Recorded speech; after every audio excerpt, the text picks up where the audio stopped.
Welcome to another video from the Outdoor Analyst. I have a wild one for you today. And pardon, still getting over the flu here. But I watched a great video from, oh my gosh, was it Gideon's Tactical? And it was about folding knives. And it was essentially, if you lost all of your knives, what 5 folding knives would you actually, what would you pick up to start your collection again? I got to thinking about this in fixed blades, and I thought, oh my gosh. That is an insanely hard question to go after. Because most likely, if you just lost all of your fixed blades, life is probably not going great so far. So you're not going to be buying your favorite knives over again, probably because they cost a little bit too much. You're going to be on a budget most likely. And that got me thinking, what 5 knives would I actually legitimately restart my collection with? I'm a pretty big outdoorsman, so I like to do a lot of different things. And my first thought was, well, you know what? I would just take my whole budget and buy one awesome knife and just live with it. And honestly, that might be what I truly do. But I would be I would be limited. That would limit you to what you could do with that knife. It would be kind of a jack of all trades, master of none sort of situation. So if I had 5, and I'm going to go with 5, I'm going to try and keep it maybe not insanely budget friendly, but pretty budget friendly. Because if I've lost everything, my fixed blades are not going to be the most important thing in my life at this point. Let's just be real. But where would I start? Well, this was a tough one. My first thought was, no matter what, I'm going to be buying a more at some point. They're so diverse. But the question would be, what am I going to do? I like to do a lot of things. I fish a whole lot. I love hunting. I love bushcraft. I really like fire prep because, well, it keeps the life warm around here. And that was super, super tough. The first thing I was thinking of is I actually need a pretty diverse fishing knife. I want something that I can go do skin some bass, not skin some bass, but fillet some bluegills, fillet some bass, and then take care of all my fishing needs. And the first thing I thought of was, okay, it's going to be probably a Mora, but it's going to be a surprising one. I would actually pick the float knife because I think I can be the most diverse with this knife for what I'm doing. Hear me out. This is by far the weakest Mora knife in existence. It is. It's the flimsiest, it's the thinnest, and it's the lightest. And because of that, I think it actually fits a lot of my needs very well. I've used this knife quite a bit as far as like an adventure knife. This whole package is maybe 2 ounces. I think it's probably like 1.5 ounces. I wish I had my scale out here. It is so light, it doesn't make sense. It's also flexible enough. I have no issues doing, fillets with this as far as bass and bluegills go. It's got some bend to it. And some people may say, oh man, it's got some bend to it. Well, that's perfect for doing fish. I love that.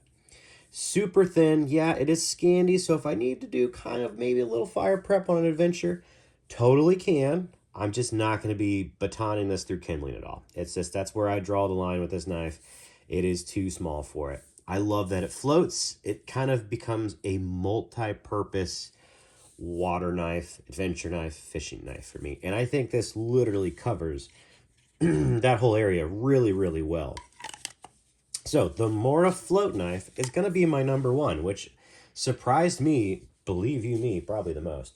The next thing that I really enjoy doing is hanging out with the family, doing bonfires, getting stuff started. And I thought I really do want some sort of, let's just face it, I want a Scandi grind. I really do. I like woodwork. Scandi's the best. The first thing that came to mind, it's going to be a budget Mora, but which one do I really, where do I want to go with it? And I thought, honestly, I would buy the Mora Garberg again. This is usually always $50. It's 14C28N, whereas this is 12C27. So this is much tougher. It's a full tang, thick Scandi grind. Granted, it has that, it's not a Scandi when it comes from the factory. It's got a nice little secondary bevel, but you can put a Scandi on there pretty quick or convex it off. I love this knife. As far as I can always pick these up on Amazon, the stainless versions for about $50.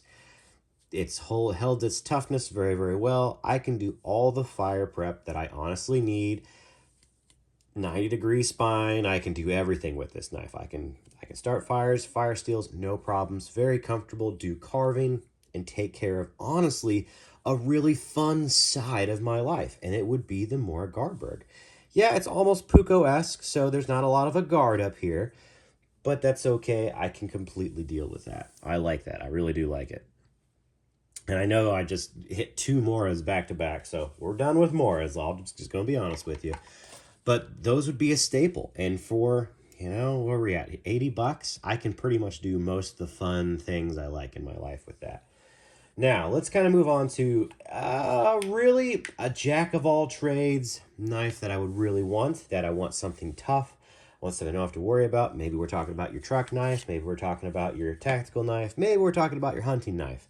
I want something that can do pretty much everything that's not going to break the bank. And for me, it's the CPM 3V Cold Steel Master Hunter.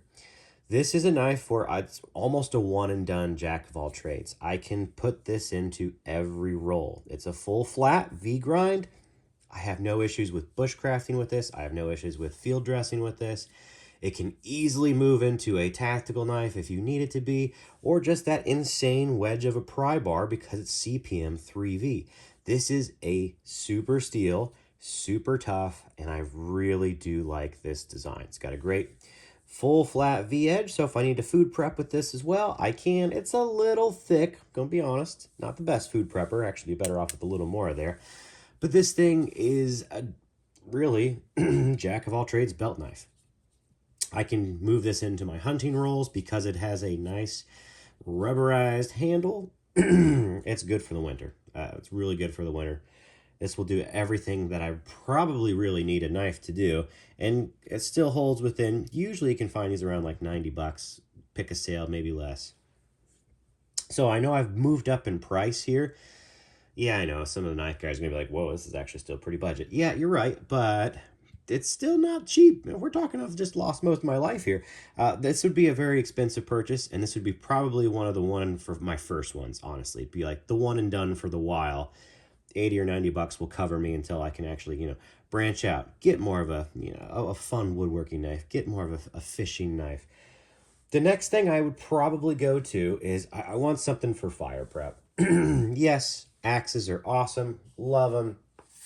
But one of the most fun things that I like to do with large knives is baton wood. Pardon. And honestly, I would want kind of a budget batoner that has held the test of time for me. And that would be, one, a knife that I can also move into multiple rolls. I love the Ontario SP5. I know these are harder to find. I know they're also changing steels and stuff. This used to be 40 bucks. I think I picked this up for 40 bucks. And for just baton and firewood, keeping everything nice and warm, I love this knife. Do I need this could this move into a tactical roll? Absolutely. This is a ridiculous huge Bowie. But this fits my fun fire knife for the house. This keeps the fireplace rolling. This keeps your bonfires rocking.